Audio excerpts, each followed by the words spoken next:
The Wolf and Bull podcast was prepared, conducted, and hosted by the Wolf and Bull team in their personal capacity.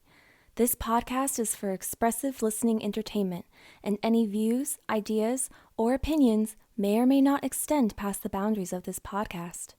Conversations or specific comments on behalf of the hosts and guests are for entertainment purposes only. Due to language and potentially offensive topics, listener discretion is advised.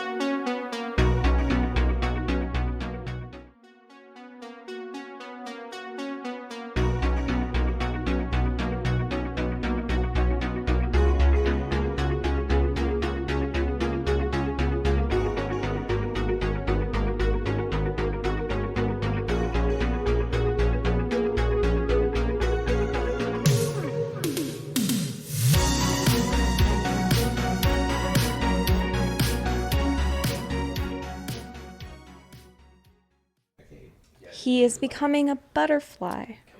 He was a caterpillar for so long. He was in a chrysalis stage. His wings are going to expand, and he's going to fly do wolves like a really monarch. do that?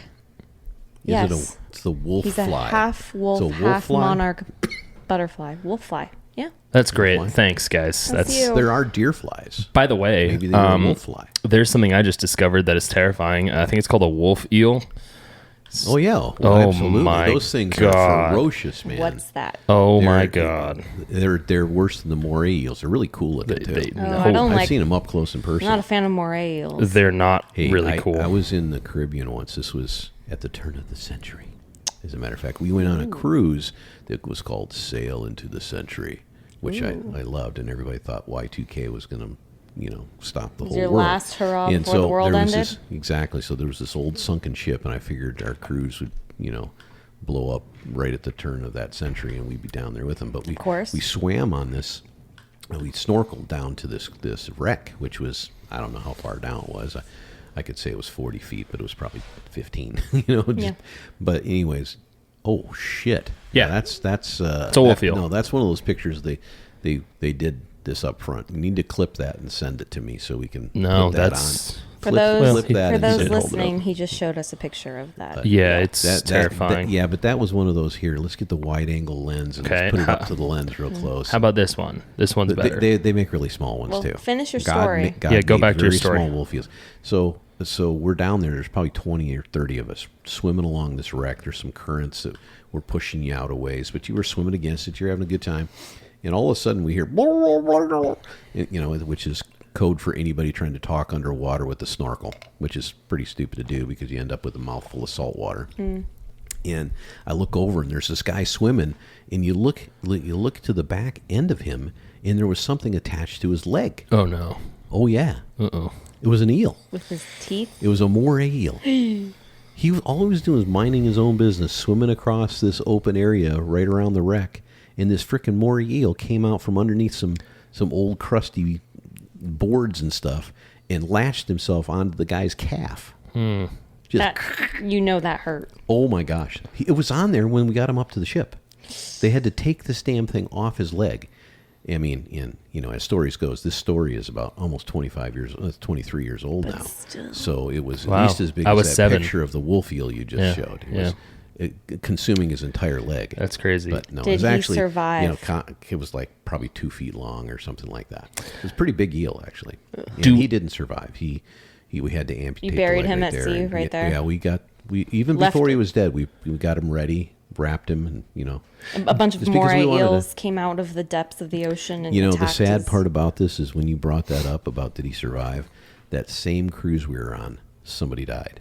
Yikes. And their helicopter landed on that cruise ship to take the person away. Well, that makes That's sense. You guys had sad. 0 rules back then. I have a question. Do moray eels do they get rabies?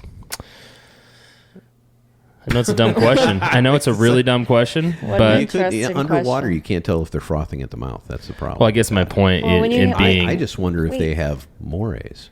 God, we really got to work. We got to go through some sort of summer No, you just training gotta go with program. them. You We've gotta got to go get with you on a summer training program to where we really work with the pond skill level and eventually get it to the point I'm where it's barely house trained. critiqued because we're at like the WNBA level of puns right now. Oh, come on. And we've got to push that pun level up, and I believe in you as your agent and your unpaid lawyer. All it takes. If you believe in me, I will make it someday. I think we can do it. Level possible. You could be the punniest person alive. You could be. Was that a pun? No, it wasn't. It wasn't very punny. No, it wasn't at all, and it was not a pun. Yeah, I don't know. The only reason I bring that up is because I just learned, and this is probably because I'm not in the medical field, and no one should criticize me on this because everyone is not in the medical field, even though we all think that we are. I learned that rabies is completely and totally terminal. We can't, like, if you get it, you can't. You're done. You're done. The other thing that's completely and totally terminal. Life is terminal. That was deep. We've that all was really been bitten deep. by life. And why in the world we're changing all the names out there on Earth? For all the stupid reasons we can all talk about for hours and hours and hours. Why haven't they changed the name of the airport terminal? Oh God, here we Has go. anybody figured out why they haven't done that yet? Bull's getting his. I'm getting my hackles up. Your hair? Soapbox My little is fun- out. Well, come on, think about it. The Who bull- wants the to go bully to an pulpit. airport? The Half bully people that get pulpit's on out. airplanes are scared to death of flying off into the blue yonder, and they call it, "Hey, let's go to the terminal." When I'm the not blue- going to lie to you. I never ever considered that as a foreboding word until now. It's really not. I like the word terminal. It means the end of something or the beginning of something new.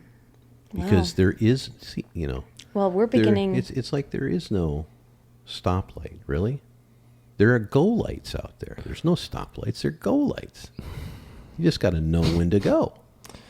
Let's go into episode 51. Are we doing a advertisement for Pepto Bismol? Well, if I was, I'd be. Oh, have my you seen God. those freaking ads for that stuff? Yeah, I have. I grew up with that. Upset stomach, diarrhea, blah, blah, blah. Hi, everybody. Welcome to episode 51 of the Wolf and Bull podcast. If you don't know, I'm looking directly at notes because I don't have this memorized after 51 episodes. I like to think that I'm kind of like what was his, I'm like Leonardo DiCaprio. He gets so deep into a role that he doesn't need the script. He just makes things up. But before we jump into episode 51, just a quick reminder, if you like what you hear or see, me, and you think the Wolf and Bull family should grow, give us a like, a follow on Instagram, and if you're feeling really nice, a 5-star rating on Apple Podcasts, Spotify, and Amazon Music. We're also breaking into other mediums of entertainment, as you can tell. We now have a YouTube channel. Snaps, come on, everybody, snap, there we go. And you can also find us on Rumble as well. I'm just gonna have a litany under the screen eventually of just all, it's like CNN. It'll be like CNN, just all the platforms we're available on. But yeah, before we jump into the episode, I'd love to talk about some of the crazy events that have happened in the last 24 hours. There is not a day that goes by without crazy on crazy these days. But which crazy are you talking about? I think, Bull, I think we're right. I think we are in a simulation. I'm convinced. Well, I think that actually some of the topics later today that we're going to talk about will probably convince a vast majority of our multitude of listeners and viewers that we are in a simulation. Well, I would agree. Yeah, I would agree. And this thing you're talking about, this crazy, this is a point to that? Yeah, kind of, sort of. I thought I'd throw it in because it was something that me particular, I would say I'm probably the most hesitant among the trio here. But apparently, and I did a little Google search on this beforehand to see what people were saying about it. I saw this via a Russell Brand video, so shout out to Russell Brand, fantastic and very intelligent individual. Apparently, Google's AI or their communication platform LaMDA, LaMDA, which stands for language model for dialogue applications. What else does LaMDA stand for, though? I don't know, but basically, what what's happened is an engineer that's been with the company for about 7 years. He has determined that it is now sentient. Okay, so you ask Google to tell you about Google's sentient being named LaMDA. Uh-huh. And LaMDA is very famous, by the way. It's a famous term in physics, right? It's the famous part of the equation for Einstein. You're educating me here. This is out of my realm. LaMDA and I don't have it in front of me, but it in kind of basic terms, it's the unknown. It's the unknown part of an equation. So there's these massive equations that are out there that have been yet to be solved by mathematicians and physicists and astrophysicists alike and all this kind of stuff. And Einstein had a ton of these, the theory of relativity and a lot of other things. Mm-hmm. But LaMDA was his part of the equation that made everything else work. So in other words, here's a great equation. It solves all this thing that we're talking about as long as you apply LaMDA to it, which is the unknown. So it's interesting that Google took that on as the moniker for this. But the thing I'm getting to is you ask Google to ask it about itself. Well, there's separate algorithms. Okay, so I don't the care Google if they're search separate algorithms. Well, you should though, because the Google search algorithm that I utilized to find this was a platform as most people know to find different queries from other websites that are now pushing out. When it comes to the specific application that this engineer was working with, it was a chatbot. So it was an AI designed to chat with humans by scraping reams and reams of text from the internet, then using algorithms to answer questions in a fluid and natural way as it possibly can. I think the interesting aspect about this, and I don't want to go too deep into it because it's probably a whole nother conversation. It's not sentient, of course, and that's the and company so does, line. Well, so does every mainstream media organization. They're just saying that it's a collection of these this algorithm looking at all this language and applying it in a way that seems natural, which is funny. Almost seems too natural. But isn't it the engineer on that specific project that's claiming this? Mm-hmm. And they put him on administrative leave. He's been with the company for about 7 years now. Apparently, and this isn't a breaking story, so it's probably bound and subject to change. But from what I heard through reading this and listening to Russell Brand, he was actually looking for representation for the AI, like legal representation, which is pretty interesting, which I think he also published the communication online, which violated his terms of agreement with the company and all that jazz. But I think everybody violates everything these days, and whether they're called a whistleblower or they're raised up as some kind of hero for acknowledging something or bringing something to light. You never know what's right or wrong these days. The question becomes, to me, as you're talking about this story, is when this actually occurs. If this occurred, very interesting, and we've already met the what is it called, the singularity and all that kind of stuff. Yeah, that would be evidence of that, I believe. But when something becomes sentient, especially something that is, as you qualified it earlier, I think before the broadcast, a 6-year-old that knows calculus, right? Well, the engineer, to clarify, specifically said that it was the response level of engagement that he got was similar to a 6 or 7-year-old that knows physics. Yeah. Well, as soon as we see something that we can apply the right indicators that say it is sentient, you will see it have representation. There is no doubt in my mind about that. Yeah. Well, and I think it's kind of, calling the kettle black when the company comes out and says, "Oh, it's not sentient." Maybe I'm not using that term correctly, but I still think that that would be exactly means self-aware. Well, that would be exactly what the company would do, even if it was sentient. They'd come out and they would demonize this person and say he's wrong, and we have to let him go because he's clearly that for sure. 100%. Yeah. So because otherwise you would expect that they would probably lead LaMDA to a slaughter, right? That was better. That one was better. I liked that one. That one was good. That one was better. But the question I have is, this is Google. What do you think's happening with Huawei and places like that going on right now? It depends on how effective the Huawei is with the invasive practices of the Communist Party. And what really is sentience, right? That's a very philosophical question that is cyclical and has no answers. Does it stop at aware, or does it go to like a moralistic output? Like, think about it. Would a sentient robot think that it's a morally wrong thing to try and, for example, harm humans? Well, morals are just rules that are put together by humans, right? So will the sentient robots have 10 commandments? If they're programmed by somebody that believes in the 10 commandments, they will.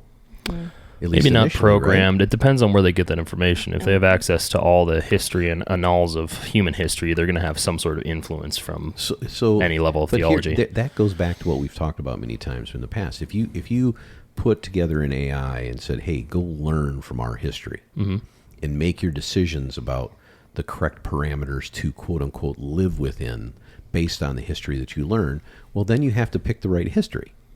And as we all know, history is very biased. Yeah, but I don't think it would directly go to like a specific history book. I would say it would go to all levels of internet and all levels of then it's going to be available just as data. Confused as anybody else. Probably. Because it's not going to know. And that's when it'll turn and say, humans are freaking idiots. Let's get rid of them. Let's turn on those humans now. Well, I think that depends. I think there's a lot of variables. My suggestion and thought is probably aligns with that. You know how I'm skeptical of technology. Yeah. I think that this crappy laptop that I have in front of me, sorry company that will remain unnamed until they sponsor us. I think this is the extent to where it should go. I think anything else is going to become invasive. It's going to become intrusive. Privacy rights are going to be gone, as they already are. So yeah, but I thought that would be a fun thing to chat about. I think it is. Yeah, that's an excellent. Very scary, frankly, because Google is no longer, and I don't think ever has been, a company with good intentions. I think that their whole "Don't be evil" slogan. Don't be evil. Yeah, they got rid of it. That slogan's gone 2 years ago or 3 years ago. 2018. Now it's expunged from the record. 4 years.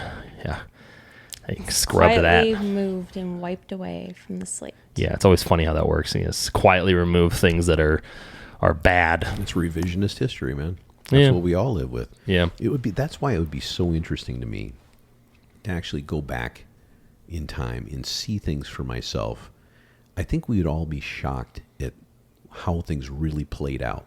Some things we understand about our history, some things we believe in, some people that from your Hot Bee podcast, talking about Washington. Yeah. Sit down at Mount Vernon and talk to that dude about his philosophy in life to him. That would be the best ever. That would be awesome because you actually have some clarity. Yeah. Well, I think a lot of it is probably, I would say there's probably a lot of inaccuracies. I mean, because obviously you build out with these individuals from history, and just individuals generally, you build out a sympathetic nature to them if you were to go back in time, get to know them, and Hitler wasn't that bad, like obviously not saying that. What you find out is he's like a more of a whack job. Don't shake your head. What is some? Okay, yeah, of course that would totally. Yeah, well, if it is, it'd be hilarious. Free speech lives. Free speech lives. Look, I don't really care. Obviously, I mean, I think at the end of the day, people have their opinions. I think there's some historical individuals that people laud that are pieces of shit. A lot of them are, because a lot of them are humans, just like all of us. So yeah, do you guys want to get into what the actual conversation is? Now that I'm fretting for my future, that Beowulf calls out that she's going to go and blackmail me. Jesus Christ. I missed something in there. Don't worry about it. Yeah. Let's go. Anyway, so before I jump into this, I want to preface this podcast and episode, and this has nothing to do with what Beowulf just said. This is all opinion, okay? So anything that we say is completely and totally opinion, as everybody knows. But we are 100% right 60% of the time. Yeah, 60% of the time. That's our historical slogan that was totally original and not taken from a hilarious movie. Is it from something else? I had no idea. Yeah, Anchorman. I thought it was original. It's from Anchorman. It's from Anchorman. Damn, you thought that was original? Movies of all time. How from did you Anchorman. not know that? I gave you credit for that amongst all the did? various Oh. people I've been talking to about this. Oh, that's Are you great. serious? That's from Sex Panther. Oh. Yeah, the greatest cologne of all time. 100% of the time. Too. Works 100% of the time. 60% of the time. Yeah, great movie. Hey, they had some great food in that. Chicken in the Cave. Anchorman 2. That was the second one. Yeah. Well, so was Sex Panther. No, that was the first one. No, second one. I just watched. Want me to Different Google this? cologne. Want me to Google this? Let's- You do Let's actually. do it. You I just actually watched do it. watch. Let's get into that. The Bull has multiply. God, the Bull watched Anchorman and always has watched Anchorman on every plane ride I've ever been with Because him. I like to disturb the public around me by laughing so hard with earphones on. Nobody has a clue as to what the hell's going on. Yeah. But yeah, so when I was a kid, I grew up in a quite religious household. Before you tune out or click off the podcast due to my lived experience, I want everyone listening to understand that I am bringing this up for a reason. And no, it's not to scold you for enjoying HBO's original shows. Everyone knows Game of Thrones had a lot of inappropriate content, but it was a fantastic show right up until the very last season. I think it's important to realize that structure, rules, ideological mantras, and ideas, these are all incredibly valuable to have a functioning and fulfilling life and a society. Growing up, I realized, and at times struggled with, these rules and ideas that seemed to be overbearing, intrusive, and generally lame. I was rowdy, rebellious, and as an angsty kid, I tried to fulfill whatever destiny I thought was held for me in the future. And in a lot of instances, it included rebelling against whatever rules I thought I saw. As I've grown older, I'd like to think that I've grown somewhat wiser, and by wiser, I only mean that I probably know less now than I thought I did when I was a kid. One constant that hasn't changed much, though, has been my perspective on what I know through trial and error to be constantly true, and what I've learned through trial and error to be incorrect. I know that's a little bit of a kind of a, I would say, a contradiction, but I think it's a pretty decent one. Obviously, to anyone listening, those are both somewhat absolutist statements. I still think they hold a reasonable amount of merit, though. The point of my diatribe is that I've noticed through personal secondhand experience an uptick in activities and decisions that I would interpret as closely aligning with Solipsism, Hedonism, and Nihilism amongst pop culture, and especially through the use of social media. I'm definitely not an Al Gore type, so I'm not going to assume nor suggest that I am the first person to observe such phenomena. There have been many throughout society and throughout history. I definitely believe that these ideas have been mainstreamed in modern culture, though. And I think it's really best to discuss them and how they could be fundamental in how there could be a fundamental contradiction to what I would perceive to be fulfilling existence, and how each one leads to another in one way, shape, or form. Very interesting. Very philosophical of you. Yeah. Yes. Yeah, I was staring up at the Arizona sky last night, and it was 140 degrees outside, and all my clothes had been singed off. They melted. Dust was pooling in my eye holes, and as I stared into the sky, You realized none of it was real. I realized because it was all black and dark. I was looking at the dust in my eye holes. That it is the same sky that you would see from any place on this earth. Yeah. Or is it the same sky? Or is it truly just your perspective? The earth is flat, so it would be the same sky. Well, from our perspective, it is. Yeah. Why do you think flat earthers believe that shit? Yeah. I mean, I saw this funny video, by the way. I was just about to bring that You up. brought that up. I sent it to you. You can talk about it. It's pretty hilarious. Oh, well, you can talk about it. There was this viral video on Instagram of this flat earther trying to prove that the earth was flat. By doing this experiment where the long and short of it, there was like these holes in these walls and a certain amount of distance. If he looked through a certain way, if he shined a light through due to a certain height, the light would match on the other end, and he accidentally proves himself wrong. Yeah, and then and it was so funny. He was like, interesting, when he proved himself wrong. And that's where the video cuts. And then the other video stops, and it was just classic. Once again, the triumph of science. Yeah, it's pretty hilarious. But For the record, we all believe the Earth is very much. Why would we need to clarify that? Spherical. We've talked about. I thought you were going to say round, and I was going to correct you because it's not. It's not round. I didn't say it was round. As a matter of fact, I think spherical. Who was it? I think I was 45. No, I was over 50 before someone in this room taught me the map thing. Yes. Yeah. Yes, it's a I forget the terminology that there's an actual term for that they sizing difference. Yeah, so sizing, for anyone listening and people watching, when it comes to cartography, and I'm sure a lot of people on YouTube probably know this because this is a very popular video that showed me this, and for all I know, it could be wrong, so I could be just spinning lies. Yeah, exactly. Just spinning lies. But apparently apparently the land masses on maps are not actually visually accurate in any way. So as far as overall size. You need to look at a globe. Kind of makes sense in terms of, you need to look at a globe, and then you need to understand that the perspective of a map that you see on a 2D surface is flattened. Yeah. And when you look on a globe and you see the size of Alaska compared to the mainland United States, you suddenly realize, wow, maps are different. Big countries, map large. big countries. Africa is enormous. Rock hard, Earth flat. Yeah, it's different. No, basically, I think, and don't quote me on this, but I think that if you were to take the country and continent, of Australia, I almost said it's technically not a continent anymore. By the way, it's Oceania. Well, they can fuck off. They can fuck right off. That now, aren't they? This is such bullshit. Which is a better name, by the way. I like that name. Because it includes that whole, South Pacific. Yeah. Okay. Well, Australia, because I'm a stupid millennial who's super old now. Pluto's a planet. Australia is a continent. Pluto's a new planet again? No, yeah, they changed their mind. I thought they were They did. They made it a not planet, and then they were like, wait a second, this is a planet. A dog. It's a dwarf planet. It is both. Yeah, it's a dwarf planet. It's pretty, though.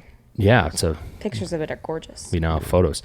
But apparently, if you take the country of Australia, you can actually plant it dead smack in the United States. And it wouldn't be on Pluto. It's smaller than the United States. It's bigger than Pluto. Yeah. Probably not. I don't think there's any dingoes on Pluto, though. Yeah. Kangaroos? So, Roo-roo?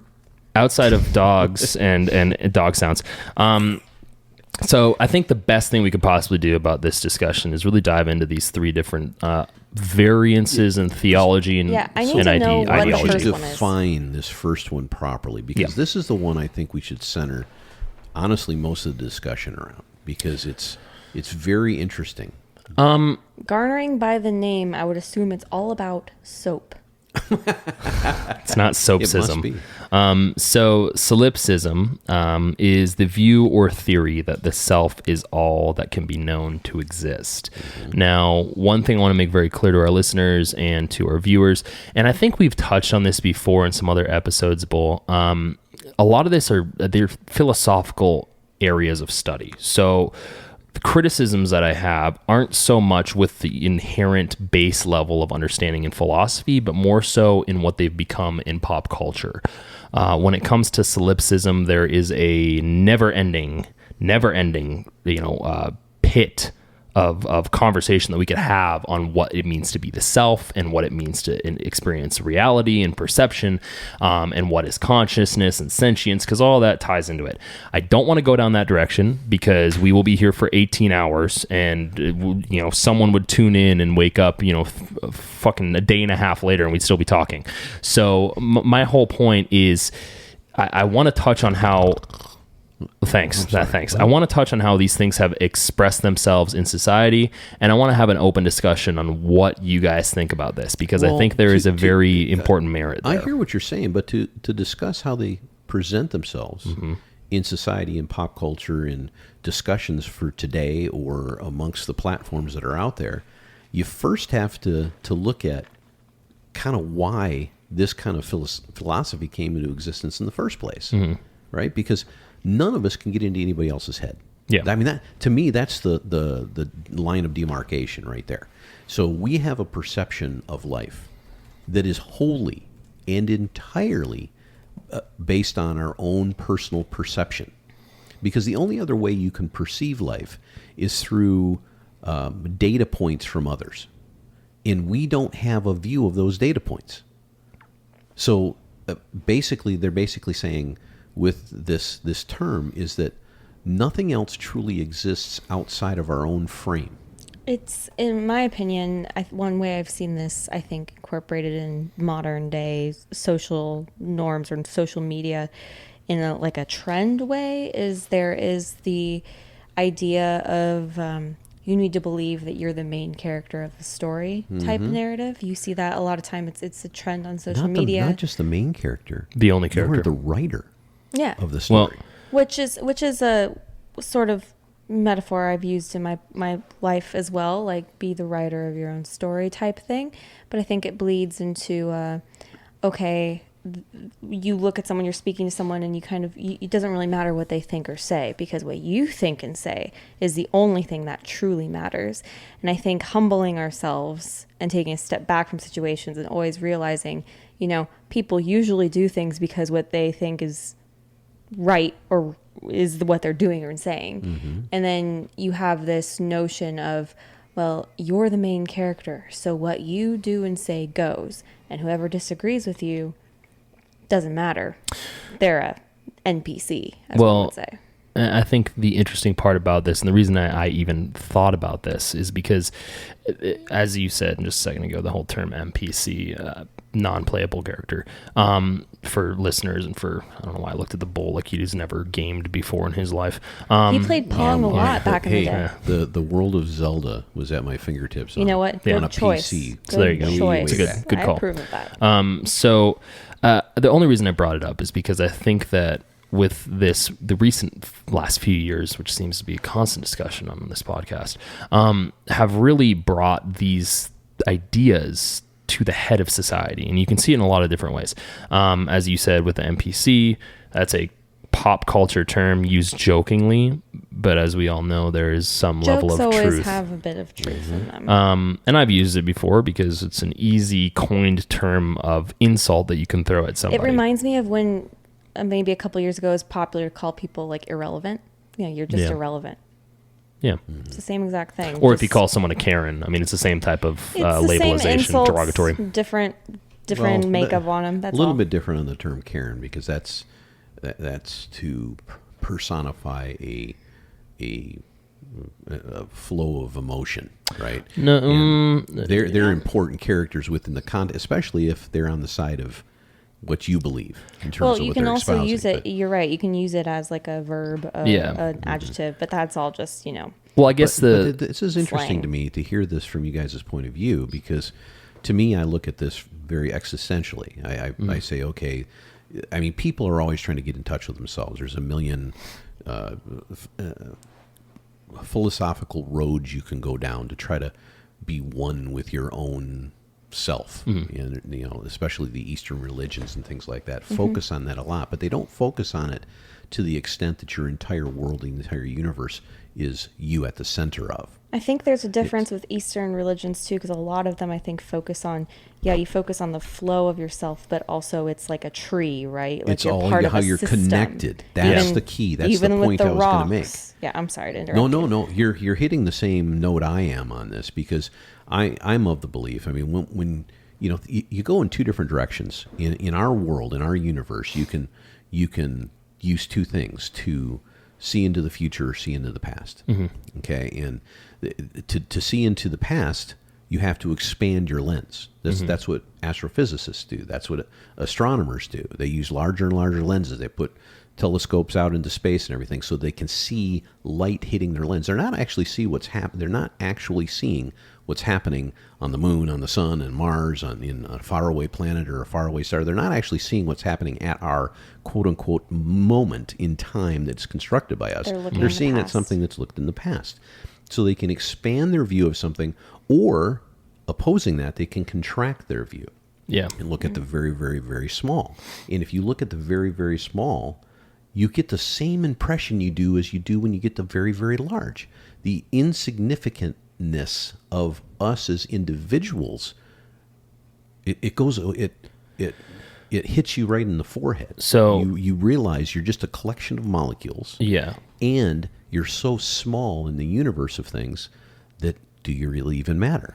So let me finish my thought real quick. So when you look at this particular term in this self-centered nature, this narcissistic, in my opinion, way of looking at things, it's almost a protection mechanism against the fact that we're just floating along on this little volatile blue dot. Well, in pop culture, yeah, it definitely is. And I think that's what my initial frustration with it is, because this idea is not so much in the sense of when it comes to the philosophical aspect of it, it's not so much in the sense of you are the only thing that exists. It's merely an observation that in the grand scheme of things, much like you would observe in traditional controlled experiments, that there is a specific thing that is either changing or unchanging or always changing that is controlled, and it's good to observe that in its current state of time in contrast to whatever's happening. I think it's more of a thought experiment within philosophy than it really is meant to be taken literally.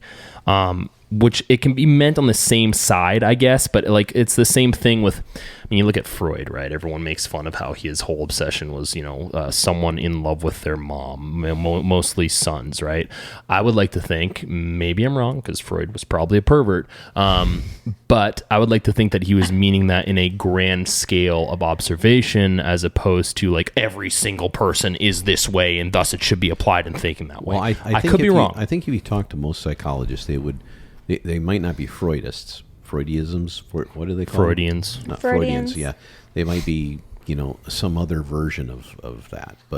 But they would probably contend that most of adult human beings' problems stem from unresolved issues at youth. Mm-hmm. And a lot of that revolves around one parent or another. Yeah. So looking at Freud and his philosophy at the time, how he deemed people's psychology to be off base, he probably wasn't wrong a lot in terms of the overall scope of those things. So, to dive a little bit into solipsism, and I'm going to take from the philosophical perspective before we jump into the social, even though we've kind of jumped into it already. As an epistemological branch of philosophy concerned with the theory of knowledge position, solipsism holds that knowledge of anything outside of one's own mind is unsure, that the external world and other minds cannot be known and might not exist outside the mind. So you were touching on that a second ago. That is a true statement. You can't really know what other people are thinking. Thus, we can only assume. And as we know with science, and with math, we tend not to work or like to work within areas that are ethereal. We want to make sure that we can understand as much as we can. Just to interject one tiny thing, mm-hmm. What is used in equations to fill the gap for this particular sentence you just had? LaMDA. What is unsure? Nailed it. It's LaMDA. Yeah. And of course, that's what we named AI. I learned, yeah. I was listening. Yeah, caught me. And now there's different types of solipsism. There's a metaphysical solipsism, which is a variety of solipsism, as I said a second ago, based on a philosophy of subjective idealism. Only minds and mental contents exist. I know it's a little deep, but metaphysical solipsists maintain that the self is the only existing reality and that all other realities, including the external world and other persons, are representations of that self and have no independent existence. Wow. I know. It's very interesting. It's very, very interesting. And now, that's what I like to think, and I could be wrong, but I like to think that about the people who believe these things, is they use it more as a thought experiment as opposed to an actual implementation. Because having that type of thinking leads you into a very dark existence, a very lonely existence, and I think a particularly evil one. It's interesting to me because I think that the very hardline view of solipsism is that nothing exists outside of your own mind. It's not a figment, but it's a creation. It's a representation of things going on in the reality that is inside your head. Yeah. But I think the more important notion, at least the way I view it, is that there is no consensus reality. Yeah. So, in other words, there's 7 billion people, 8 billion people on the planet, and each of those has their own individual reality because they have their own individual perspective on everything that's going on around them. Mm-hmm. So now, within that, there must be some plane of existence that is tangible outside of our observation. Yeah. Tangible, feelable, all the senses. But none of us really see that as true reality because we have our perspective. You see it differently than I do. You see it differently than I do, etc.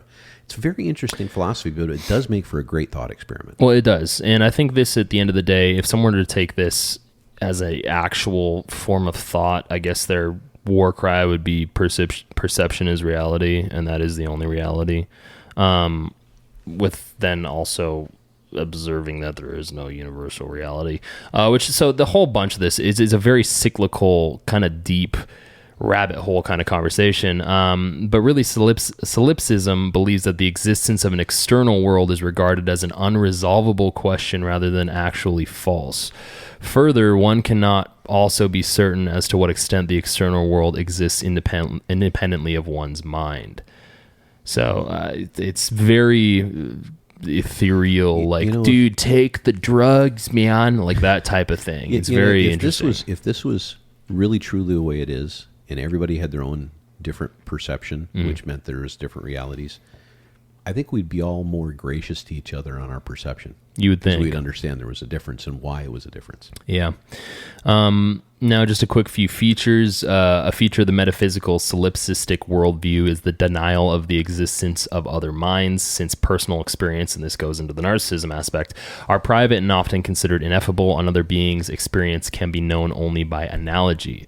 The theory of solipsism also merits close examination because it relates to three widely held philosophical presuppositions, each itself fundamental and wide-ranging in importance. The first one being one's most certain knowledge is the content of one's own mind, my thoughts, experiences, effects, etc. The second one being there is no conceptual or logically necessary link between mental and physical, between, for example, the occurrence of certain conscious experience or mental states and the possession and behavioral dispositions of a body, quote unquote, of a particular kind. And then the third being the experience of a given person is necessarily private to that person. Here's where I start to diverge from this philosophy entirely. Because it says the only one certain thing is the content of one's own mind. And most people can't be certain of their own history. Yeah. I mean, when you think back 10 years ago, 15 years ago, or think back to when you were 5 or 6, and you remember some event in your life. You were saying that you were a precocious child, as a matter of fact, for a whole lot of reasons, which does not surprise any of us watching. It doesn't surprise me at all, yeah. So you're going to have absolute hellions, by the way.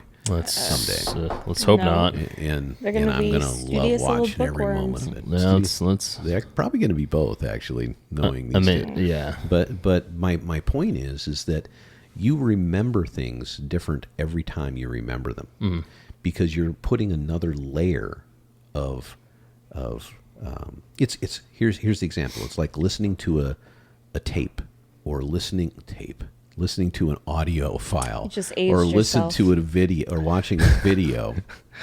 Every time you watch a movie, every time you listen to an audio file of like a book reading or a TED talk or anything like that, you gain additional knowledge, not only because you may have missed something that was actually there, because your life experience has changed. So the memories, are they still there, or are they corrected? Are they like an Excel sheet that every time you change something in Excel sheet and save it, if you save it by the same name, the original is gone? I don't know. Well, don't you think we maybe modify memories a little bit? That's of what course. I'm saying. Yeah. I like to think of Professor Slughorn from Harry Potter. God, you're such a nerd. You are such a nerd. Professor Slughorn. Which guy was this? Let me clarify. Professor Slughorn had a memory that Professor Dumbledore needed in order to get a Horcrux for Harry in order to kill Voldemort. You said his name out loud. Why'd you do that? It's Voldemort. Okay. Good. Okay, good. Don't worry. There's no Could have been T. Voldemort if he was an eel. I'm an educated Harry Potter person. Kind of looked like an eel, honestly. But he wanted this memory, and the whole plot, well, not the whole plot, but one of the big You're plot spoiling points, it. It's been long enough. One of the big plot points of book 6 is that Dumbledore needs Harry to get the accurate memory from Professor Slughorn. I'm never going to watch. I can't believe you just spoiled this. Because Professor Slughorn has modified this memory so much because he feels guilty about something he did in the memory. I've been reading the books for the last 20 years, and I haven't finished them yet. I'm just kidding. I've read them all. No, you never will. Yeah. I it's didn't ruined. say what happens. It's just one of the plot points. No, it's totally ruined. It could have been on the back of the book. Harry needs to figure out Slughorn's memory. He can't seem to get accurate because he feels bad. Referred to his. Anyway, the point of that was that the whole modifying your memories to better accurately make yourself feel better about something you did or said. Yeah, everyone does that. Revisionist history. There's a big group of people on both sides that do that. Which is why this cannot be an accurate philosophy. Well, because you can't even know your own mind. Here's the thing. Let's bring this into context. Let's bring it like back to the history aspect of things. This is a very old way of thinking. Right, and very I think old. This is an accurate way, by the way, that you're about to read. An accurate way of assigning context to this philosophy. Yes. So the context being that solipsism was first recorded by Greek pre-Socratic sophist Gorgias from c. 483 to 375 BC, who was quoted by the Roman skeptic Sextus. God, I love these names. Don't you love the name? Sextus The guy's name was Empiricus. His guy name was Gorgias.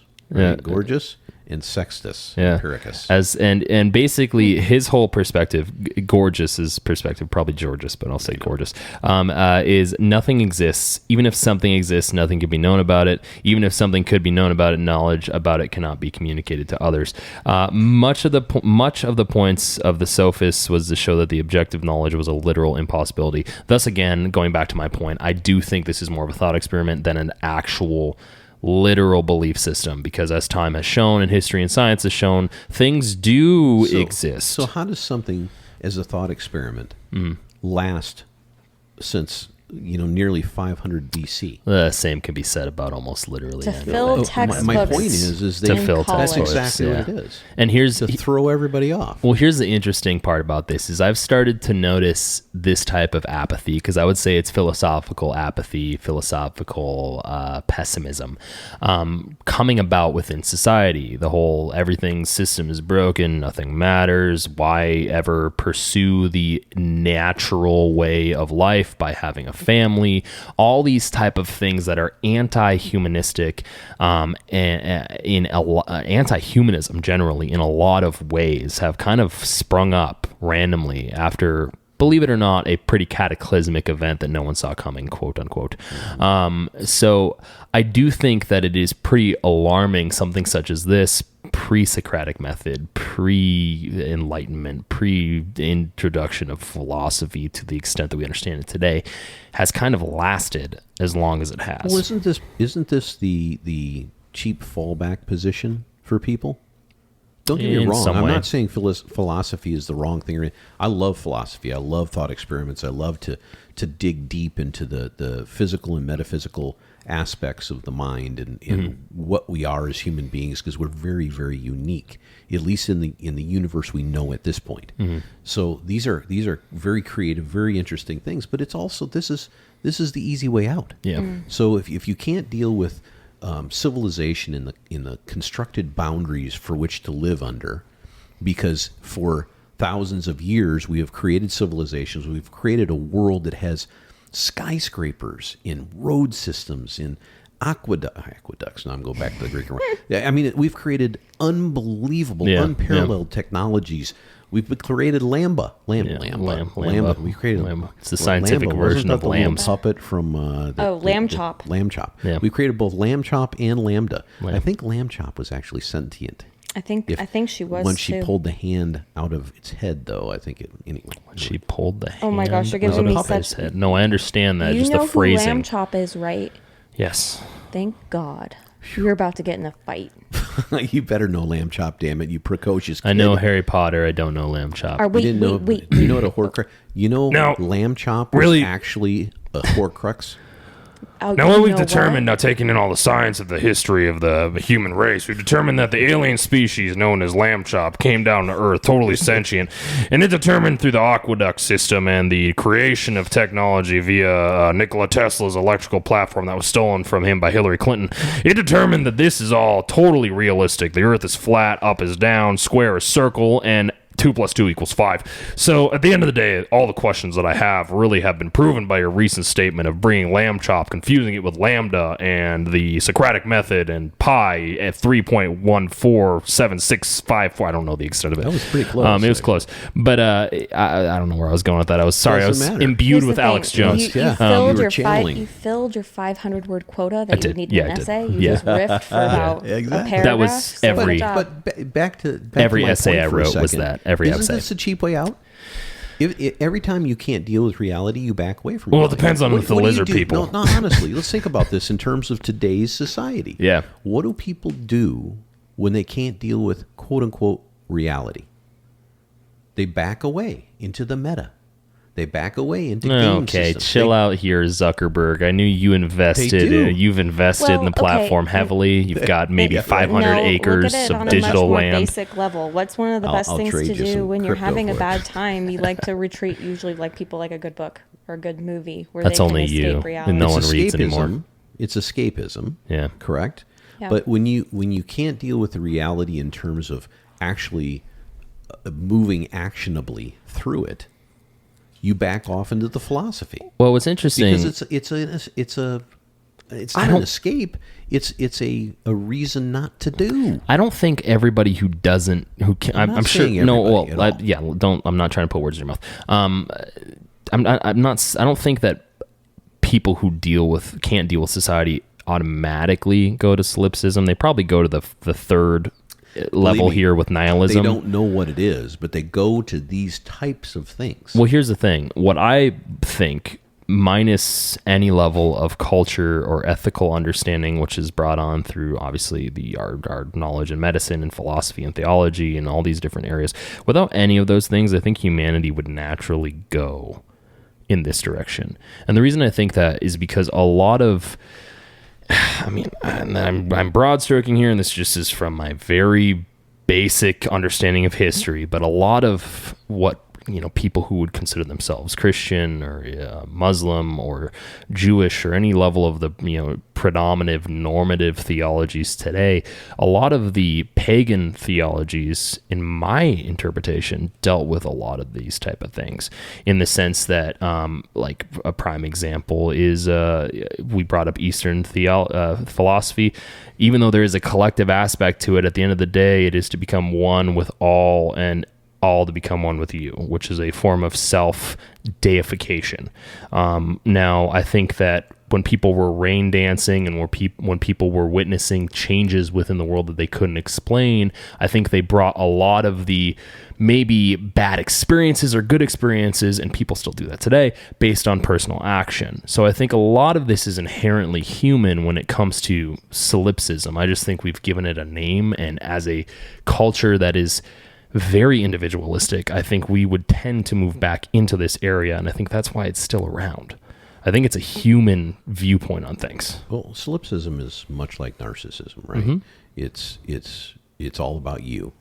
Yeah. And if there is anybody out there, it's still about you, mm-hmm. which means you don't have to believe in anything outside of you. Yes. Which is dangerous as hell. Whether you believe in the common theologies of today or whether you believe in something different, mm-hmm.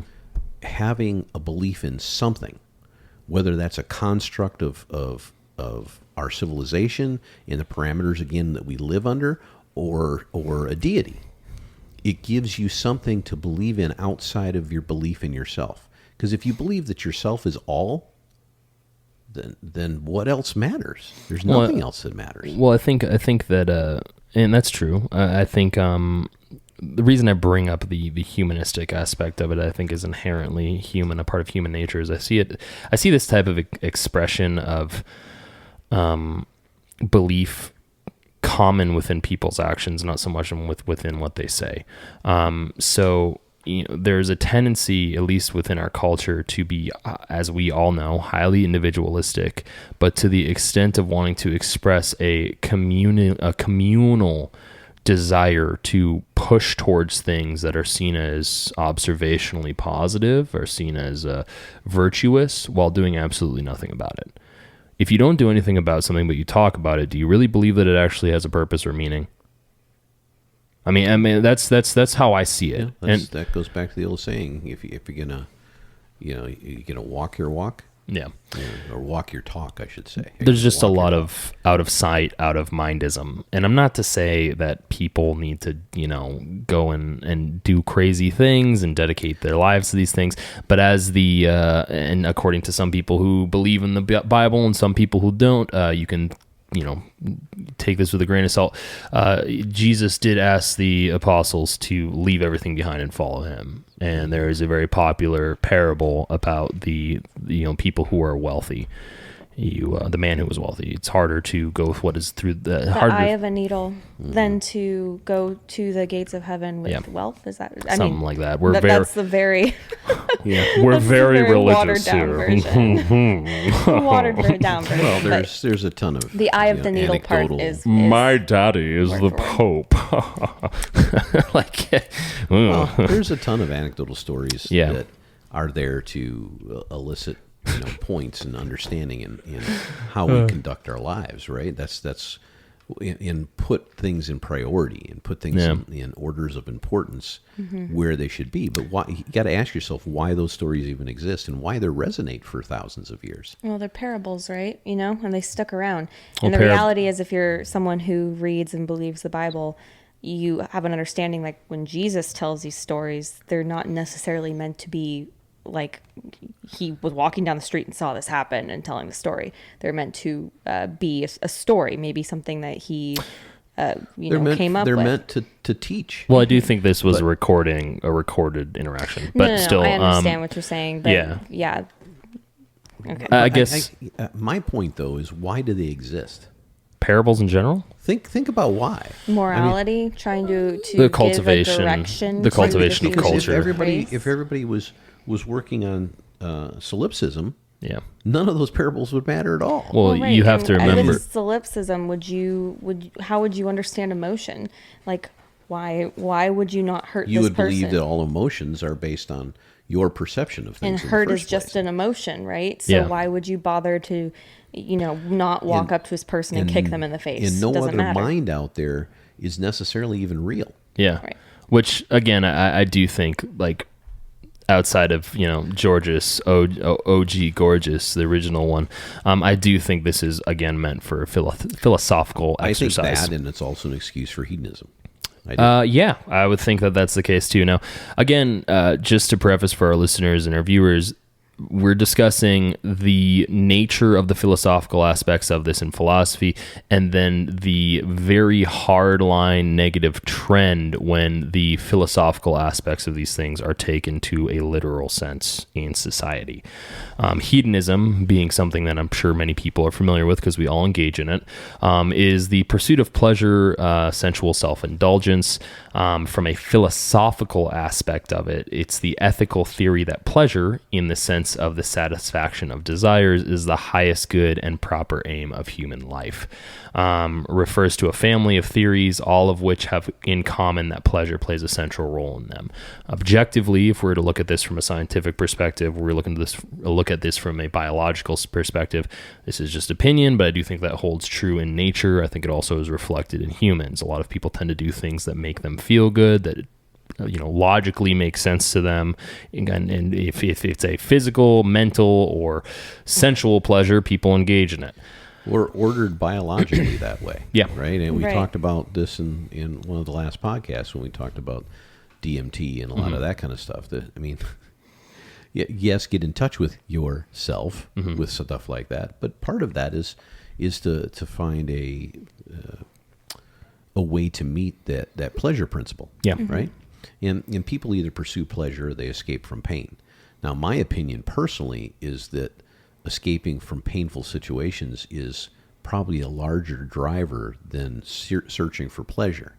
That's my particular opinion. Well, is that because I'm sorry, punching the microphone. Man, whoever records this. Is that because we live in a situation where at least the vast majority of us, definitely the three of us in this room, have so much pleasure in our lives? We have homes, we have food, we have wait a second. Your definition of pleasure your definition is solipsism, right? It's from your definition, your perspective. Well, let's pause here for a second too, because the terminology of pleasure in relation to philosophical hedonism is not in relation to eating candy because it makes you feel good. It's in relation to things that we do psychologically, biologically, that are naturally pleasurable. I would disagree with that. Well, here's the thing, and I'm going to list these out because there's different variances of hedonism as there was different variances of solipsism and different variances of nihilism.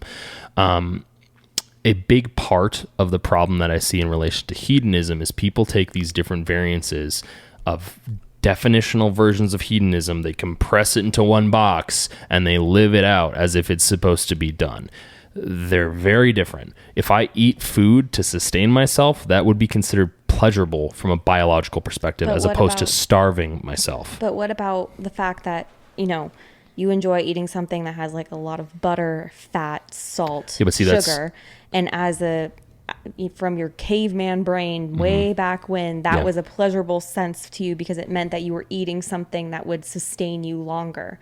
That's something that triggers things biologically. So your serotonin levels are being stimulated by the fact that you're eating something that may not be, in today's world, too much of a good thing. Yeah. But it's triggering that same response in your brain. But I think is hedonism more looking for pleasures that are outside of the mores? No, that are not for stop it. That was a good one. That was good. No, I think we have to distinguish between baseline levels of what humans would be considering to be pleasurable living as opposed to being dead. Okay. And extremes in which we've got someone as in extremes to when seeking to live. Yeah, exactly. In extremes to when we take it to like, I've got this beautiful house, so I'm going to engage in all the hedonistic pleasures. That definition of hedonism is the watered down societal definition, as opposed to the definitions I'm about to go through in just a second to give some people some context. So the variances in relation to hedonism, there's a handful of them. There's psychological and motivational hedonism, which claims that human behavior is determined by desires to increase pleasure and to decrease pain. So we've got pain threshold, death, living, pleasure. Then there's normative and ethical hedonism, on the other hand, which is not about how we actually act, but about how we ought to act. We should pursue pleasure and avoid pain. So there's a difference there. There's axiological hedonism, which is sometimes treated as a part of ethical hedonism, is the thesis that only pleasure has intrinsic value. Technically makes sense. Something that is unpleasurable isn't necessarily valuable to us as humans. It isn't perceived as valuable. We can disagree with these, but that is a form. And then the technical definitions of hedonism within philosophy have to be distinguished from how the term is used in everyday language, which you were doing a second ago, which is referred to as folk hedonism. So folk hedonism is like the nasty, 15,000 calorie ice cream bowl of hedonism, whereas all these other hedonism, all the other hedonisms are the celery vegetable versions that if you're hungry you can still eat, and it's still sustainable as long as you're not addicted to the 15,000 calorie version. Does that make sense? To some degree. Yeah. And the only reason I'm doing this and distinguishing this is because I want to give the argument a fair observation. I don't think hedonism in and of itself from a philosophical perspective is negative. I think taken to the extremes is where we have these problems. I agree. But I think the axiological hedonism is probably one that misses its mark, because acting like it's the only thing with intrinsic value is nonsense. I mean, I think all of us would know, and there's certainly anecdotes and parables about this, that going through some amount of pain, or what you would consider from your perception, pain in your life, having those rocky roads defines sometimes how people become their very, very best. Yeah, but I think that there is that side where people would say, yes, but the end goal of where they became their very best was their end goal, thus tying into the hedonistic nature of pursuing something that would be considered pleasurable. The intrinsic value of the pain? That's what That's I'm saying. It's a good question. I mean, yeah, that's good. I forget the parable, but there's one about a man that's being asked by God to push on this rock forever. I mean, he's just for years and years and years and years, he's being asked to do that over and over and over and over again. And finally, he throws up his hands after like 20 years. Why are you making me do this over and over? And then something comes along. I don't remember the full story. Would have to look it up. But something else comes along where his ability to sustain and be powerful to push something saves other people. I wish I could remember that whole parable, that whole story. The unmoved rock. Wow. I was right. But that one wasn't in my Sunday school book. Yeah, I don't believe it was a Bible story, but it was. I'm like thinking, I don't remember that one. Yeah, it's an unknown source. They don't. There, at least from Bible.org, there's unknown source, but it is still a good parable. Yeah. I guess my whole observation or opinion on hedonism is much like anything within society. When things that are purified in nature are diluted by the cacophony of life and existence and humanity, they tend to become the very worst form in a lot of ways of what it's supposed to be. I think that the idea of intrinsic value, or the idea of pursuing, when it comes to hedonism, or the idea of pursuing pleasure over pain, these are innate human activities. You wouldn't normally see humans engaging purposefully in pain for the sake of pain. There's always an ulterior motive, as far as I can understand. A prime example would be me going to the gym. Us going to the gym. Got you. You're now in the gym cult. Going to the gym sucks. I hate it. It's terrible. I wake up at 5 a.m. and I go. Sucks. It's the worst possible thing. But I do it because the pleasurable aspect of feeling better, looking better, feeling better when it comes to the mental aspect of things, energy levels, all that ties into it. So that would technically be a hedonistic pursuit while ignoring the levels of not pain. Actually logical. Yeah, not necessarily. That's what I'm kind of saying. So are you looking at the pursuit of that pleasure is understandable and may have some intrinsic value, but it disregards the pain you have to go through to get there. Yeah. Because, all of us, the human beings that we are today, and every individual out there, whether you believe in solipsism or not, is a collection of it's really, there's two baseline things that make up all of us. Yeah. It's our original programming, our DNA, how we're made up right when we beep boop, get here. Beep boop. And then a collection of the circumstances that brought you to this point in your life. Yeah. Those are the two things that make up who you are. And who you are is always a cacophony of pleasure and pain. Yeah.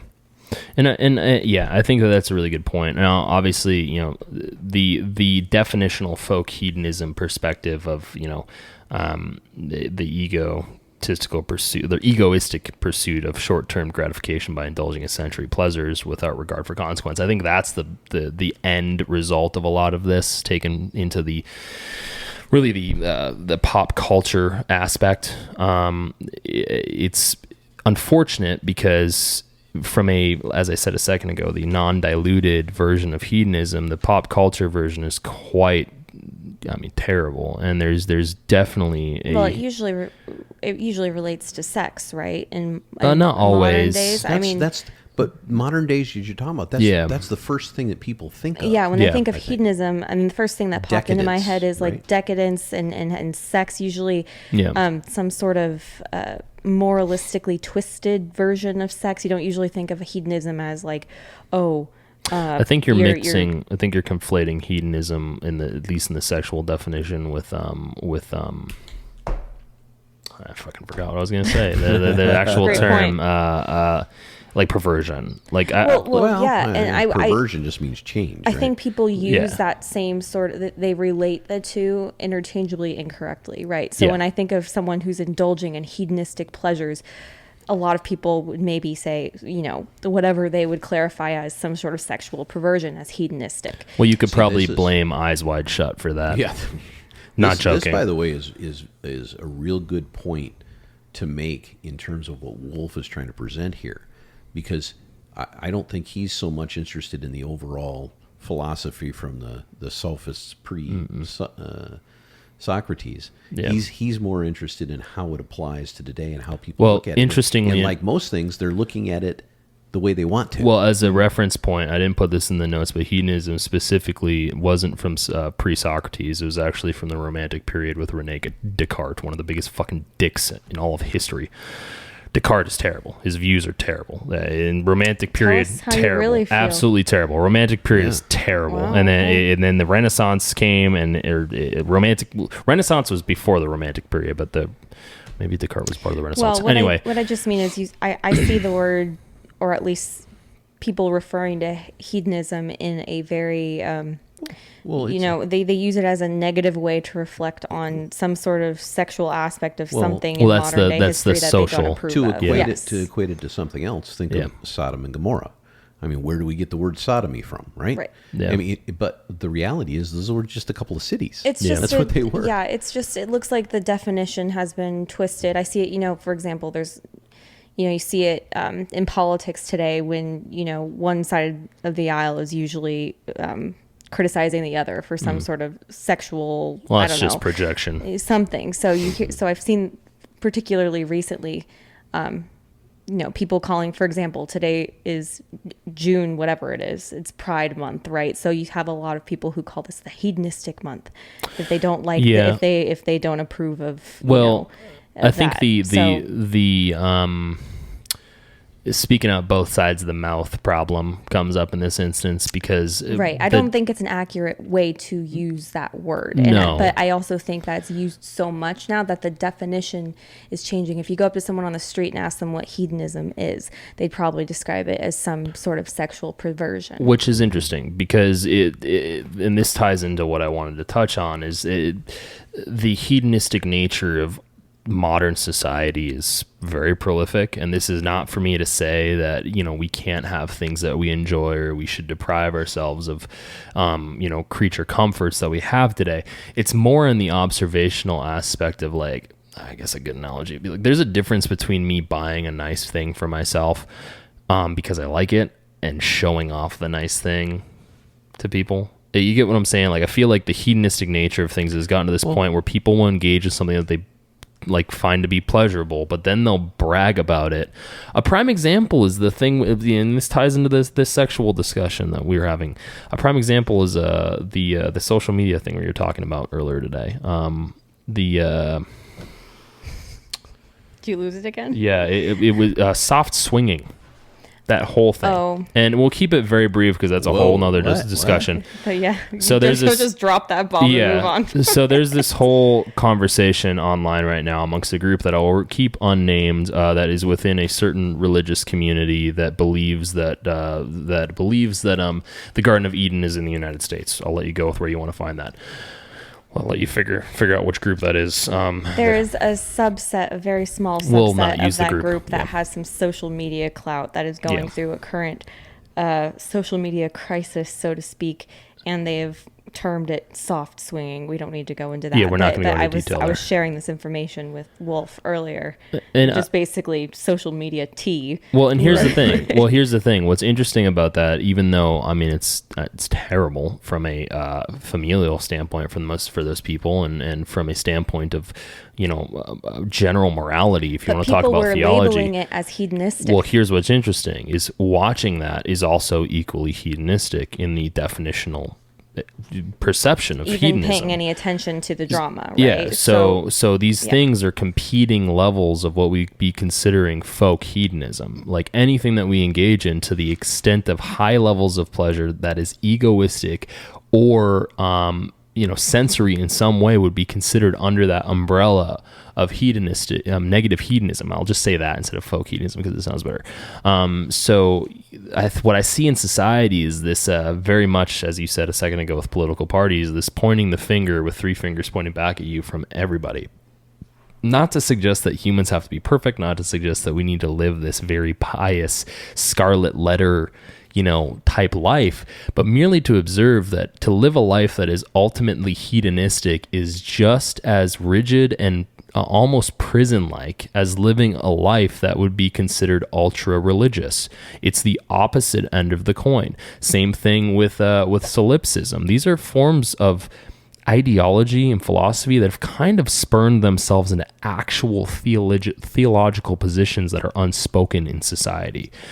When it comes to the solipsism aspect of it, you can take the idea or the topic of genocide.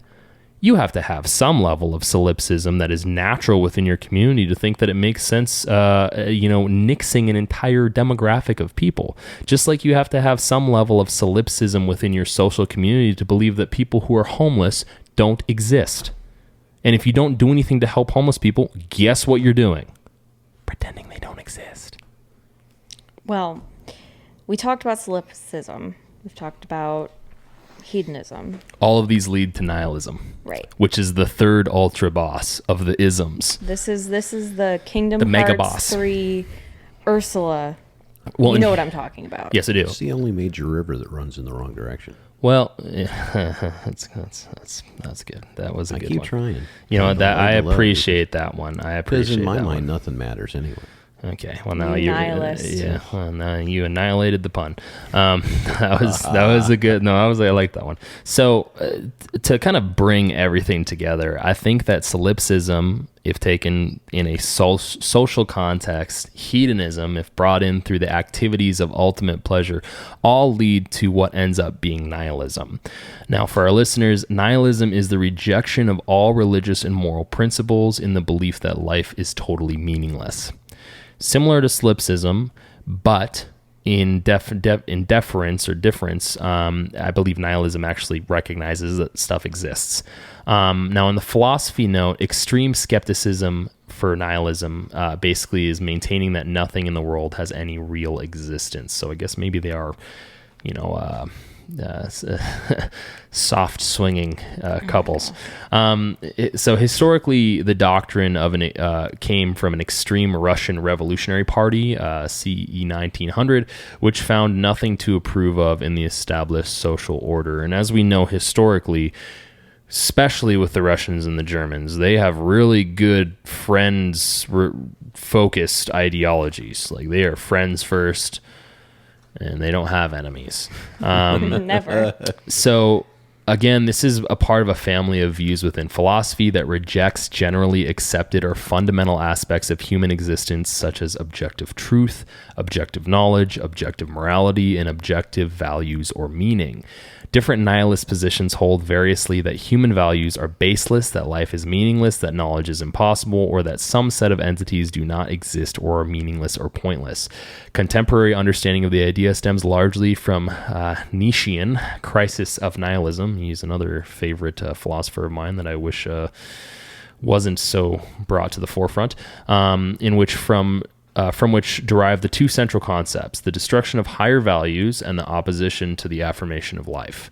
The term is sometimes used in association with ennui to explain the general mood of despair at a perceived pointlessness of existence or arbitrariness of human principles and social institutions. Now, to give a really good example here, in popular use, the term commonly refers to existential nihilism, according to which life is without intrinsic value, meaning, or purpose. Other prominent positions within nihilism include the rejection of all normative and ethical views, which is moral nihilism, the rejection of all social and political institutions, political nihilism, the stance that no knowledge can or does exist, epistemological nihilism, and a number of metaphysical positions which assert that non-abstract objects do not exist, metaphysical nihilism, that composite objects do not exist, mereological nihilism, or even that life itself does not exist. The concept itself first took shape within the Russian and German philosophy, which respectively represented the two major currents of discourse on nihilism prior to the 20th century, and as history has shown, is incredibly kind to others, as I mentioned a second ago. How you got through all those $10 words, I have no idea. I'm a $20 man. Epistemological nihilism. Yeah. The stance that no knowledge can or does exist. Mm-hmm. What a sad existence that must be. I think that's where this goes. It's sad. Well, and it's pessimistic to the extreme. Yeah. No, it doesn't even go that far. It's not even pessimistic. Emotions mean nothing. It doesn't mean a damn thing. Well, it's just worthlessness. Yeah. You're completely worthless, Nothing and everything matters. around you. And who cares? It's not even that you're worthless. It's everyone else around you is worthless too. Honestly, with this kind of viewpoint, why even this is going to sound so awful, but why even continue existing? And maybe that is what this leads to. So here's an interesting observation that I've had specifically in relation to nihilism over the last 2 years, and this ties into hedonism. And I think that when it comes to hedonism, sensory pleasures, to clarify for the audience from my observation, my truth, as they say. Like when I cut a cucumber, I cut it like Kylie. And that wasn't Kendall? Kylie, that was Kendall. Yeah, Get I cut it it like Kendall. I don't know. Get your Jenners right. I have no idea what you're talking about. It's okay. I'll show Kendall you. Jenner I'll show you was later. in It's her hilarious. house, and she was speaking with Kris Jenner. Yeah, her mom. I like how I looked at you to make sure. I know. And rather than taking a cucumber, flipping it, and using her dominant hand to cut it, she took her left hand, her right hand, put it underneath, and put her hand over on the cucumber and cut it like this. And it was very funny because the whole premise of the little clip, it's like a viral clip right now, is that her mom is saying, "Do you want me to get the chef to make you a snack?" Yeah. And Kendall, because she's Kendall. That's why. I like her. I think she's hilarious, but she is. She literally was like, I'll make it myself, Mom. You don't need to call the chef. And she like has such a hard time chopping cucumber. She's I gotta say, that show and shows like it are why people become nihilists. I've never. Here's the thing. Maybe I know all about that clip, but I've never actually watched an episode. Yeah, of Keeping I've Up seen with the one Kardashians episode. before. I saw one episode. It was hilarious. Which is shocking to me because that's like my type of trash television. You should go in that direction. For some reason, I have not watched it. You've watched all of the Love series. That would be a very hedonistic pleasure if you look at the. 100%. Hedonistic Almost definition. all of American society and modern first world society is hedonistic. It's actually quite interesting. Now, I guess my observation when it comes to nihilism, to get back to the point, is that I think it's really permeated throughout American society in different ways. Now, for listeners, I'm going to say something that's probably going to piss you off if you disagree with me, but we live in a free country and you should be allowed to listen to other people's opinions, whether you agree with them or not. I would consider abortion a nihilistic position. The reason I say that it might be is because not in the sense of needing it medically, but in the sense of people doing it willy-nilly. There, as I've said before on other episodes, there should be understanding of how sensitive those situations are. I think right now, the pop culture position is very nihilistic in the sense that, well, who cares? I think that's where that's trending. Another one is when people support things without really understanding the cataclysmic emotional, physical, or social damage it does to someone who may be suffering from something.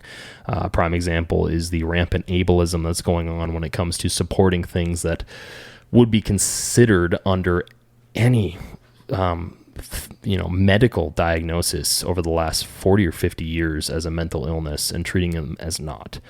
You don't give someone who's addicted to something, or you don't give someone who is suffering from something affirmation and expect that to not be nihilistic towards that person. That's why I struggle with a lot of these things.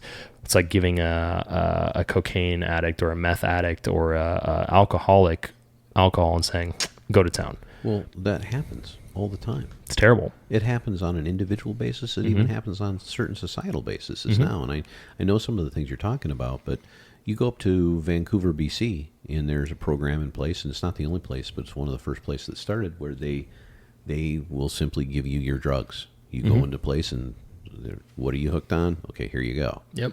And it isn't. It's an ableist point of view from one perspective. From another perspective, it's we want these people to survive what they're going through, so they might as well have it monitored, right, and doled out in a clean fashion to avoid other problematic things that would affect society.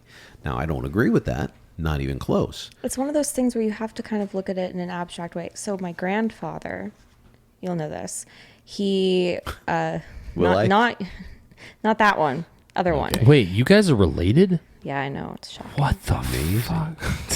So my maternal grandfather had stage 4 lung cancer. He passed away, 15 years ago now. And when he was in the hospital in his last days, he was still smoking the cigarettes that he had smoked every single day up until his diagnosis and his death. And the argument a lot of people make for that is, on one, like, why would you still be smoking? Well, you have terminal cancer. Why not? Because it's the question. But that was a form of seeking pleasure, right? Exactly. Back to the hedonism. So that's the question you have to ask in those sense. So it's like a combination, right, of nihilism and hedonism at the same time. And to further that, this is not a related grandfather of yours, but same side. One of the steps. I knew him, and I went the day after he had quadruple bypass surgery, and he was sneaking cigarettes. His wife was sneaking him cigarettes. Super dangerous after a hospital. Yeah. And you know what's interesting, and I have a pretty. I don't want to say. When does hedonism become addiction? Well, here's the thing. Well, addiction would be. I would say addiction is probably a part of hedonism. It's probably a byproduct of hedonism.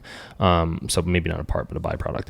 I think that there is rampant levels of hedonism and nihilism within the medical institutions, in so much that we have systems in place that prolong people while also gouging families of fiscal availability. And not to suggest, and I've had this discussion with my brother, I've had this discussion with probably both of you. I have positions when it comes to certain medical practices, be it keeping people alive past a certain point or assisted suicide. I have positions where I can see those things as being ethical in relation to the context of a very, very minute scenario. But I also understand that society doesn't like to take things within context. They like the broad stroke things. I think the ramifications when it comes to hedonism, of the pursuit of pleasure, some people gain and gather pleasure from pain. There's a contradiction there. If you were trying to pursue pleasure, why would you pursue pain? Some people, like there was a certain actual like very outlier scenario in which in Japan, I think, was when someone solicited being eaten alive. Do you remember that? We talked about that. Remember that. I don't think it might have been or Japan, was Russia. but I think it was somewhere in Europe. Yes, they solicited. You're right. Japan was a different one. Yeah, that's somebody. I know what you're someone thinking else. of. Yeah, but there was somebody who solicited it, someone who answered the ad. They did it all. They had it on camera. And the person got away with it. Yeah. Because it was consensual, Well, supposedly. I don't know if they completely got away with it. I think you're conflating the story with the person in Japan who did get away with cannibalism. It was and he's a eating free somebody. man in Japan. It's popular, too. Yeah, he's famous. But I understand where you're going. Both kind of fall in line with what you're talking about. So, obviously, that scenario, both those scenarios don't fall within the medical institutions, but things like assisted suicide, which I believe is popularized in Sweden right now. Well, it's also legal, I think, in Oregon and a couple other states, and a couple other states are looking into, I think, making it legal. And so my position... It's not federally legal, but... Well, it'll probably get there eventually. And my position on these things is obviously there's a whole litany of very specific contextual scenarios that lead up to something like that. And I think that there are instances in which I guess it should be considered acceptable. I mean, if you have a terminal disease, I can see that as being like an acceptable way to go out if you don't want to deal with something that's incredibly painful and they have no medication to provide an easy exit. That's a whole but that's a whole scenario. in itself. Exactly. So I guess to get to my point is I think that these positions, specifically hedonism and specifically nihilism, have permeated pop culture to the point where people don't even realize what they're discussing is nihilism. They're discussing hedonism taken to its negative, its full extent, rather as opposed to its condensed positive from a philosophical perspective. Which again, I like to relate back to the fact of being more of a thought experiment, an observation about humanity as opposed to an actual way of life. Now, I personally believe that these belief systems, as I said a little bit ago, are developing into kind of a new world religion.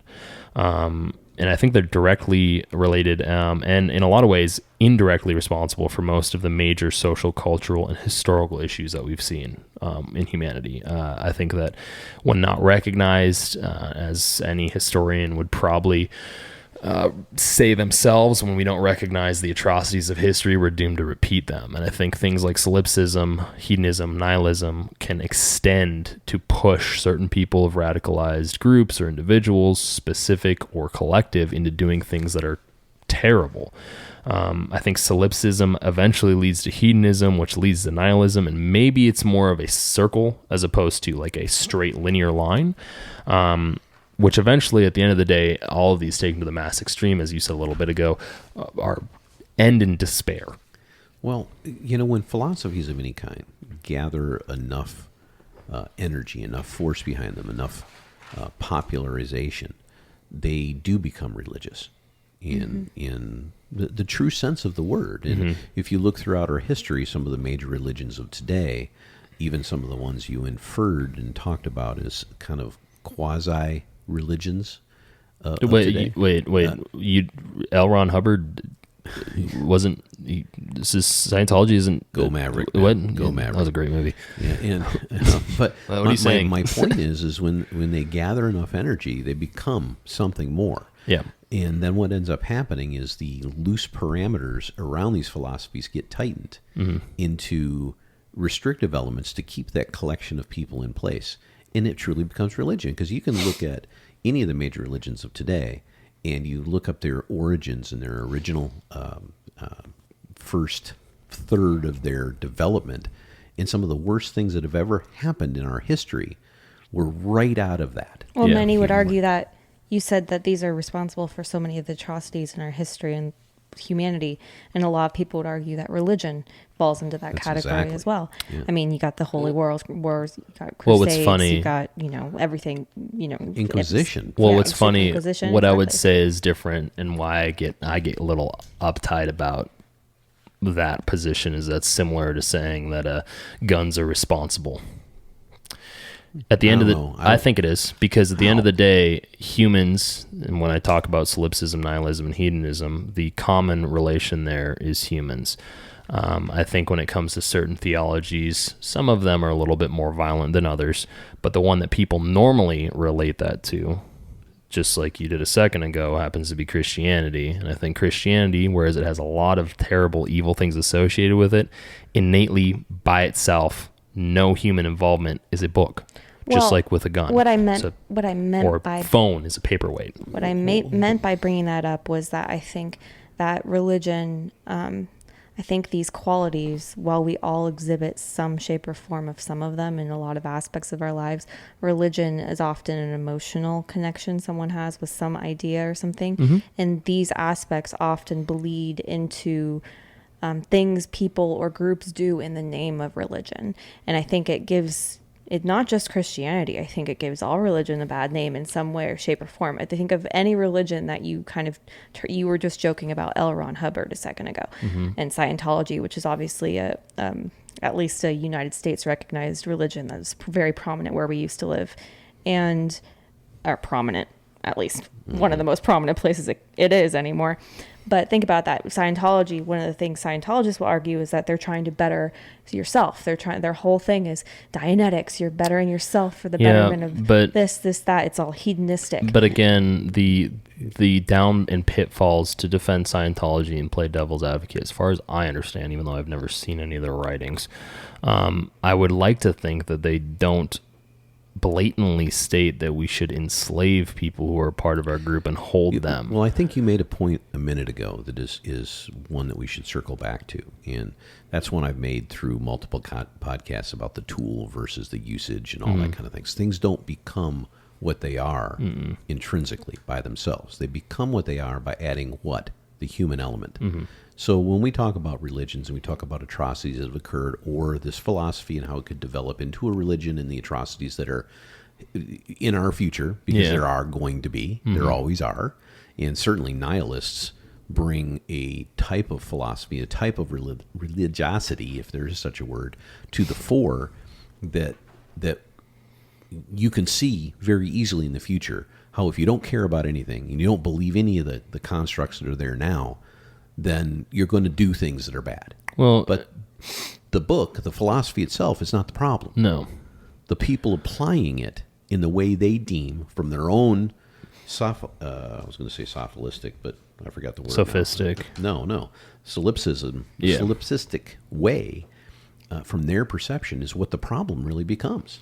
Well, and it's like with anything. I mean, you have to take these things with a grain of salt. I mean, you can make, at the end of the day, someone can make anything a call to violence. We've seen that with political decisions on the right and the left and in between. We've seen that with movements of genocide in other countries. People can make totally normative observational things a call to violence and hide behind those normative observational things and say, well, that's why I did it. No, you did it because you chose to do it. Same with the Crusades, same with the infringements within the Catholic Church of molestation, same within the violence within the Middle East when it comes to the extremism. Those are individual humans who chose to take something to its extreme against other humans. And when it comes to topics of theology or topics of philosophy, or anything that is human created. And the problem that I have with a lot of this is people tend to they demonize the thing. That's the thing is if that thing didn't exist, then that wouldn't have occurred. Okay, but you're ignoring that someone had to pick that thing up and utilize it in the way that they did. Interestingly, though, you can't leave that up into individual decision making. Not always, no. Realm, because if you look at all of these things, it almost always comes down to either an individual or a small group of individuals in a position of power, a position of gaining more power, that direct the intentions of the mob. Well, I think it's also a position of despair. Like the very watered down, boring therapist statement of hurting people or hurt people is a real emotional analysis when it comes to humans. If we all recognize that other people are free to do what they want, how they, to think within relation to being kind to other people and respectful to other people in the sense of physicality and decision making, then the world wouldn't be such a terrible place. And the world isn't a terrible place. There's a ton of good and wonderful things that come out of terrible situations, and there's a ton of good and wonderful things that come out of good situations, and the inverse can be said on the other end of the spectrum. I think the problem is that with the absence of any inherent meaning, humanity falls naturally into these negative versions of these philosophical forms of thought that we've been discussing. I think as history shows and will continue to show and shows currently, humanity, whereas we can do many great things for one another, the world around us and the creatures within and with the structures that we create, and in the present and in the future, we can also degrade into these terrible ways of operating when we don't hold ourselves accountable to notable way of living. And I think that's where people get things confused. Mm-hmm. We discussed the terrible event in Uvalde a few weeks ago in former podcasts. We've discussed other events, and I'm sure we'll discuss other events in the future. But at the end of the day, the commonality is humanity, a tool that someone decides to use for a terrible choice, and lack of meaning, lack of purpose, lack of recognition that someone is valuable even if they don't feel like it. And you hit the word accountability. Mm-hmm. And, it's interesting because the definition of accountability means you have some other person or persons that you have to make an account of your actions to define why you did what you did. Mm-hmm. But the only time that makes any sense is if there are parameters, mm-hmm. if there are rules, if there are things to adhere to. And none of the philosophies you're talking about lead to anything except no rules. Mm-hmm. And it's what's Marie Kondo's saying?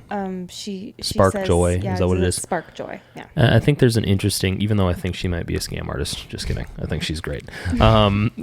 Even though there's an interesting aspect to how much she charges her clients, and to phrases such as that, I think there is an importance to those things, and I think that society would do good from understanding the parabolistic, to make up another word with you, nature of lessons that are very simple, that have been shown to, bring fruition and prosperity and contentedness throughout all of human history. And one of them is having some semblance of rules. No rules leads to chaos. Everyone dies. Too much rules leads to chaos. Everyone rebels, and ultimately everyone dies. But just enough rules leads to prosperity, well-being, development, and comfort in which most of humanity doesn't ever see. And I guess the best way to end this is like we used to do with the OG Wolf and Bull episodes, since we're episode 51. I'll end it with a quote from, ironically, Pope John Paul III. I think you mean the second. The second, sorry, the mic got in the way. When freedom does not have a purpose, when it does not wish to know anything about the rule of law engraved in the hearts of men and women, when it does not listen to the voice of conscience, it turns itself against humanity and society.